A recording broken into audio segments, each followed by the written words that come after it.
Hello বন্ধুরা, আপনারা দেখছেন ডিজিটাল সবকিছু ইউটিউব চ্যানেল। তো অনেকেই আমাকে জিজ্ঞাসা করেছেন বা অনেকেই কমেন্ট করে জানিয়েছেন যে তারা সিনিয়র সিটিজেন কার্ড করতে পারছেন না পশ্চিমবঙ্গের মধ্যে। তো আবারও আমি আজকে আপনাদের জন্য একটি ভিডিও নিয়ে এসেছি, যেখানে আমি আপনাদেরকে জানাবো কিভাবে আপনারা একটি সিনিয়র সিটিজেন কার্ড বানাতে পারেন। তো সে কারণে আপনি যদি একজন পশ্চিমবঙ্গের নাগরিক হয়ে থাকেন এবং সিনিয়র সিটিজেনের আওতায় পড়ে থাকেন, তাহলে ভিডিওটি আপনার জন্য খুবই গুরুত্বপূর্ণ। কারণ 2025 সালে আপনি কিভাবে সিনিয়র সিটিজেন কার্ড বানাবেন বা এই কার্ডটি বানানোর উদ্দেশ্য কি, বা এই কার্ড বানাতে আপনার কি কি ডকুমেন্টস লাগবে বা কি কি ক্রাইটেরিয়া আছে, এই বিষয়গুলো ধাপে ধাপে আমি আপনাদেরকে দেখাবো। তো সম্মানীয় দর্শকবৃন্দ, আপনাদেরকে এটা বলে রাখি, বিভিন্ন জায়গা অনুযায়ী বা বিভিন্ন রাজ্য অনুযায়ী সিনিয়র সিটিজেন কার্ডের অ্যাপ্লিকেশনও কিন্তু আলাদা আলাদা হয়। কারণ সব জায়গায় যে আধার কার্ড ভোটার কার্ডের মতো একই ধরনের অ্যাপ্লিকেশন বা ওয়েব পোর্টাল হবে, বিষয়টা এমন নয়। প্রত্যেকটা ক্ষেত্র বিশেষে, জায়গা বিশেষে এর আবেদন আলাদা আলাদা বা পোর্টালও আলাদা আলাদা, আবেদন প্রক্রিয়াও আলাদা আলাদা। তাই সে কারণে আপনাকে বুঝতে হবে আপনি কোন জায়গায় থাকেন, সেই জায়গায় কিভাবে আবেদন করা যায় বা কিভাবে আবেদন করতে পারবেন তা ভিডিওর মধ্যে আমি উল্লেখ করে দেব, সেগুলো খেয়াল করবেন। এবং এই কার্ডের মধ্যে আপনি কি কি বেনিফিটস পাবেন বা কত ধরনের বেনিফিটস পেতে পারেন, সেগুলো আপনাদেরকে জানিয়ে দেব। তো সম্মানীয় দর্শকবৃন্দ, আপনারা হয়তো অনেক ভিডিওই দেখেছেন এবং বিভিন্ন ভিডিওতে বিভিন্ন ধরনের কথা বলা হয় এবং সেগুলো দেখেও হয়তো ঠিকভাবে আবেদন করতে পারেন না বা পারছেন না। আমি জানি অনেকেই বা অনেক প্রবীণ নাগরিক এই সিনিয়র সিটিজেন কার্ডের সঠিকভাবে আবেদন করতে পারেন না বা কোথায় আবেদন করবেন সঠিক জায়গাটা খুঁজে পান না বা বুঝতে তাদের অনেক রকম অসুবিধা হয়। তো স্বাভাবিকভাবেই তারা বয়স্ক মানুষ, বেশি দৌড়ঝাঁপও করতে পারেন না। তো সেক্ষেত্রে কিভাবে সহজ পদ্ধতিতে আপনি এটা করতে পারেন, সে বিষয়টি আপনাকে জানাবো। তো চলুন বেশি কথা না বাড়িয়ে দেখে নেই কিভাবে 2025 সালে আপনি একটি সিনিয়র সিটিজেন কার্ড বানাতে পারেন। তো সেই কারণে এই ভিডিওটি খুবই গুরুত্বপূর্ণ হতে চলেছে, তাই ভিডিওটিকে কোথাও স্কিপ না করে প্রথম থেকে শেষ অবধি পুরোটাই দেখবেন মনোযোগ সহকারে, যাতে করে কোনো জায়গায় বুঝতে আপনার কোনো প্রকারের অসুবিধা না হয়। এছাড়াও আপনি যদি আমাদের চ্যানেলে প্রথমবার হয়ে থাকেন, তাহলে অবশ্যই চ্যানেলটিকে সাবস্ক্রাইব করে বেল আইকনটি প্রেস করে অল নোটিফিকেশনে ক্লিক করে দেবেন, যাতে করে আমাদের চ্যানেলে যখনই কোনো নতুন ভিডিও আপলোড হবে তা সরাসরি আপনার কাছে পৌঁছে যায়। তো চলুন দেখে নেওয়া যাক এখানে বিষয়টি ঠিক কি বলা হচ্ছে। এখানে দেখুন একটি আর্টিকেল প্রকাশিত হয়েছে, senior citizen card West Bengal online apply 2025। Senior citizen card West Bengal সরকার কর্তৃক নাগরিককে একটি শংসাপত্র প্রদান করে, যা নিশ্চিত করে বা প্রমাণ করে যে তিনি ওয়েস্ট বেঙ্গলের একজন প্রবীণ নাগরিক। এই শংসাপত্রটি সমস্ত আইনগত এবং অফিসিয়াল উদ্দেশ্যে নাগরিকের স্থানীয় অবস্থা প্রতিষ্ঠা করে। এই শংসাপত্রটি আবেদনকারীকে সাহায্য করে, যার ফলে তাকে বিভিন্ন সরকারি কল্যাণমূলক প্রকল্পের জন্য যোগ্য করে তোলে। এটি ভারত সরকার কর্তৃক প্রতিটি রাজ্য আলাদা আলাদাভাবে শংসাপত্রটি প্রদান করে। রাজ্য সরকার এই কার্ডটি প্রদান করে বলে ভারত প্রতিটি রাজ্যে আলাদা আলাদাভাবে কার্ডটিকে প্রদান করা হয়। আর আপনারা যদি ওয়েস্ট বেঙ্গলের বাসিন্দা হয়ে থাকেন এবং এই শংসাপত্রটি পাবার যথাযথ যোগ্যতার মানদণ্ডগুলোকে পূরণ করেন, তাহলে আপনিও এই শংসাপত্রটি পাবার যোগ্য বলে বিবেচিত হবেন। এই প্রতিবেদনটির মাধ্যমে সিনিয়র সিটিজেন কার্ড ওয়েস্ট বেঙ্গলের বাসিন্দারা কিভাবে আবেদন করবেন, তাছাড়াও কি কি ডকুমেন্টসের প্রয়োজন, কি কি সুবিধা রয়েছে এবং অনলাইনে বা অফলাইনে আবেদন করবেন, প্রতিটি বিষয়ে আলোচনা করব। তাই আপনাকে এই প্রতিবেদনটিকে মনোযোগ সহকারে পড়বার আহ্বান জানাই। Senior citizen card West Bengal benefits. আপনারা যদি ওয়েস্ট বেঙ্গলের বাসিন্দা হয়ে থাকেন আর আপনাদের যদি নিজেদের সিনিয়র সিটিজেন কার্ড থেকে থাকে, তাহলে এই কার্ডের অনেক বেনিফিটস রয়েছে। সেই রকমই কিছু বেনিফিটস বা সুবিধা আপনাদের সামনে তুলে ধরা হলো। Old age pension scheme. Bharat সরকার এবং রাজ্য সরকার পরিচালিত অনেক ওল্ড এজ পেনশন স্কিম চালু রয়েছে। এই কার্ডটি থাকলে এই ওল্ড এজ পেনশন স্কিমের সুবিধা পেতে সহজ হবে। Travel benefits. এই কার্ডের ধারকরা যে কোনো স্থানের ভারতীয় রেলে যদি সফর করেন, তাহলে 40% পর্যন্ত টিকিটে ছাড় পাবেন। রেলের প্রতিশ্রুতিবদ্ধ কামরাগুলোতেও ভ্রমণ করবার সুবিধা রয়েছে। বিমানে যদি কেউ সফর করেন, তাহলে অর্ধেক ছাড় পাবেন। Medical service. বিনামূল্যে স্বাস্থ্য ও চিকিৎসা পরামর্শ পাবেন। Tax benefit. এই কার্ডের আওতায় ট্যাক্সে অনেক ছাড় পাবেন। Interest rate. ভারতের সব ব্যাংকে এবং পোস্ট অফিসে টাকা জমা রাখলে সবচাইতে বেশি সুদ পাবেন। তো সম্মানীয় দর্শকবৃন্দ, এবারে দেখে নেব West Bengal senior citizen card eligibility criteria.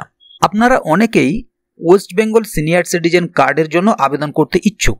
যাই হোক, আপনি এই ওয়েস্ট বেঙ্গল সিনিয়র সিটিজেন কার্ডের জন্য আবেদন করবার আগে আপনাকে অবশ্যই এটির যোগ্যতার মানদণ্ড জানতে হবে। এই কার্ডের জন্য আবেদন করার আগে আপনার যে মানদণ্ডগুলিকে জানা উচিত তা আমরা এখন নিচে আলোচনা করতে যাচ্ছি। আপনাকে একজন ওয়েস্ট বেঙ্গলের স্থায়ী বাসিন্দা হতে হবে। আপনি যদি এই রাজ্যের স্থায়ী বাসিন্দা না হয়ে থাকেন তাহলে পূর্বে এই রাজ্যে 10 বছর যাবৎ স্থায়ীভাবে বসবাস করতে হবে। আপনার অবশ্যই একটি নিজস্ব পরিচয়পত্র থাকতে হবে এবং কমপক্ষে আপনার বয়স 60 বছর হতে হবে। West Bengal senior citizen card documents. একজন সাধারণ নাগরিক ওয়েস্ট বেঙ্গল সিনিয়র সিটিজেন কার্ডের আবেদনের জন্য আবেদনকারীর যেসব নথিগুলোর প্রয়োজন হবে সেগুলি হলো: আইডেন্টি প্রুফ হিসেবে আপনার লাগবে Aadhaar card, voter card, passport, driving licence, ration card, pension card, government issued photo, identity card, bank certificate from the bank branch. Address প্রুফের মধ্যে passport, telephone bill which should be generated in your name, Aadhaar card, ration card, voter card, rental agreement, record of revenue registered sale deed, passbook of your bank account with your photo, certified voter list. Age প্রুফের মধ্যে birth certificate, passport, PAN card, school leaving certificate.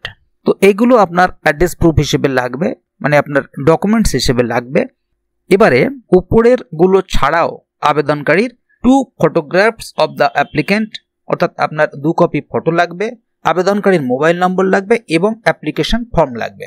এবারে দেখে নেব senior citizen card West Bengal online application. West বেঙ্গলে অনলাইনে আপনি কিভাবে application করবেন। সিনিয়র সিটিজেন কার্ড তৈরি করতে প্রবীণ নাগরিকরা তাদের রাজ্য সরকারের যে অফিসিয়াল ওয়েবসাইট রয়েছে সেখানে গিয়ে আবেদন করতে পারবেন। ভারতবর্ষের 8 সব রাজ্যগুলিতে senior citizen card online application হলেও ওয়েস্ট বেঙ্গলে কিন্তু এখনো অনলাইন পদ্ধতি চালু করেনি। তাহলে সম্মানীয় দর্শকবৃন্দ, এখানে একটু খেয়াল রাখবেন আপনারা যে অনলাইনে অ্যাপ্লিকেশন ভারতবর্ষের অন্যান্য কিছু রাজ্যে আছে, কিন্তু ওয়েস্ট বেঙ্গল সরকার এখনো এই অনলাইন পদ্ধতি চালু করেনি। তাহলে কি করতে হবে? তাহলে আপনারা যদি সিনিয়র সিটিজেন কার্ড অফলাইনে আবেদন করতে চান তাহলে আপনার এলাকার সাধারণ তহসিলদারের অফিসে যান, যেখানে আপনি আবেদন ফর্মটি পেতে পারেন, এটি পূরণ করতে পারেন এবং সমস্ত প্রয়োজনীয় নথিপত্র সহ জমা দিতে পারেন।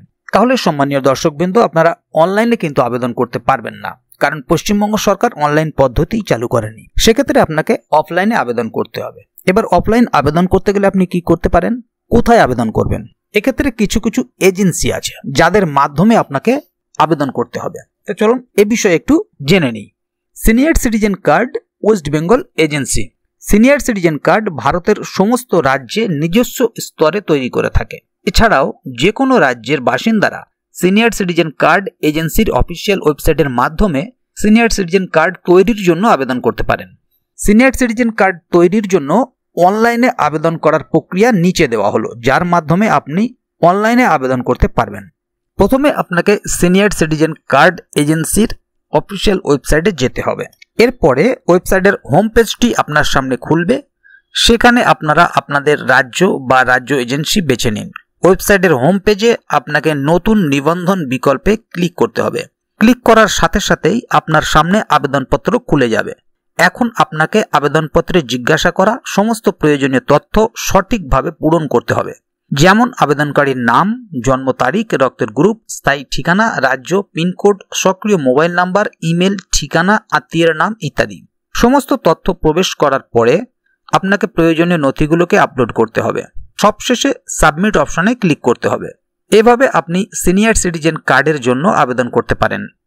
এবারে দেখে নেব সিনিয়র সিটিজেন কার্ড কলকাতা। যারা কলকাতার মধ্যে বসবাস করেন তারা কিভাবে সিনিয়র সিটিজেন কার্ড আবেদন করবেন। তবে ওয়েস্ট বেঙ্গলে কলকাতাতে কলকাতা পুলিশের সহায়তায় প্রণাম নামে একটি এজেন্সি রয়েছে, যেখানে মেম্বারশিপ নিয়ে থাকলে সিনিয়র সিটিজেনদেরকে অনেক পরিষেবা দিয়ে থাকে। আপনারা খুব সহজে অনলাইনে আবেদন করে মেম্বারশিপ পেতে পারেন। তার জন্য নিচের দেওয়া প্রণাম এজেন্সি অফিসিয়াল ওয়েবসাইট ভিজিট করতে পারেন। তো প্রণামের যে অফিসিয়াল ওয়েবসাইট, সেই লিঙ্কটি আমি ডেসক্রিপশন বক্সে দিয়ে রাখবো, আপনারা সেখান থেকে ক্লিক করে এই ওয়েবসাইটে যেতে পারবেন। এবারে বলে রাখি, যারা কলকাতায় আছেন তারা প্রণামের মাধ্যমে এটা করতে পারবেন। তবে প্রণামটা কিন্তু কলকাতা পুলিশের সহায়তায় আপনাকে করতে হবে। আপনি চাইলে সরাসরি কলকাতা পুলিশের সঙ্গে যোগাযোগ করতে পারেন এবং কলকাতা পুলিশের সহযোগিতায় প্রণাম থেকে আপনি সিনিয়র সিটিজেন কার্ড তৈরি করতে পারবেন। এছাড়াও যারা রেস্ট অফ কলকাতা অর্থাৎ কলকাতার বাইরে আছেন, যারা কলকাতার মধ্যে পড়েন না, সেক্ষেত্রে তারা কি করবেন, তাদের নিকটবর্তী কোনো মিউনিসিপ্যালিটি বা পঞ্চায়েত অথবা আপনাদের ব্লক অফিস যেগুলো আছে সেখান থেকেও কিছু অফিসারের তদারকিতে এই কার্ড তৈরি করা হয়ে থাকে। তো আপনার নিকটবর্তী যে ব্লক অফিস আছে বা আপনি যে ব্লক অফিসের আন্ডারে পড়েন সেই ব্লক অফিসে গিয়ে আপনি খোঁজ নিতে পারেন। সেখান থেকে কখন কিভাবে এটা করা হচ্ছে সেই খোঁজটি আপনাকে নিতে হবে এবং সেই মতো ফর্ম সংগ্রহ করে আপনাকে জমা করতে হবে, তাহলে আপনি এই কার্ডটি করতে পারবেন। তো সম্মানীয় দর্শকবৃন্দ, আশা করি বিষয়টি সম্বন্ধে আপনাদের কিছুটা ধারণা দিতে পারলাম। তো এই বিষয়ে যদি আগামী দিনে আরও কোনো আপডেট আসে তাহলে অবশ্যই আপনাদেরকে এই চ্যানেলের মাধ্যমে জানিয়ে দেওয়া হবে। সে কারণে চ্যানেলটিকে সাবস্ক্রাইব করে অবশ্যই চ্যানেলের সঙ্গে থাকবেন। তো সম্মানীয় দর্শকবৃন্দ, আজকের গুরুত্বপূর্ণ ভিডিও আপডেটটি এখানেই শেষ করছি। ভিডিওটি সম্বন্ধে আপনাদের মতামত অবশ্যই কমেন্ট বক্সে লিখে জানাবেন। ভিডিওটি ভালো লাগলে অবশ্যই একটি লাইক দেবেন এবং বন্ধুদের জানার সুবিধার্থে ভিডিওটিকে শেয়ার করবেন যাতে তারাও বিষয়টি সম্বন্ধে জানতে পারে। ভিডিওটি শেষ পর্যন্ত দেখার জন্য অসংখ্য ধন্যবাদ। আবার দেখা হবে আগামী ভিডিওতে। ততক্ষণ পর্যন্ত ভালো থাকুন, সুস্থ থাকুন। ধন্যবাদ।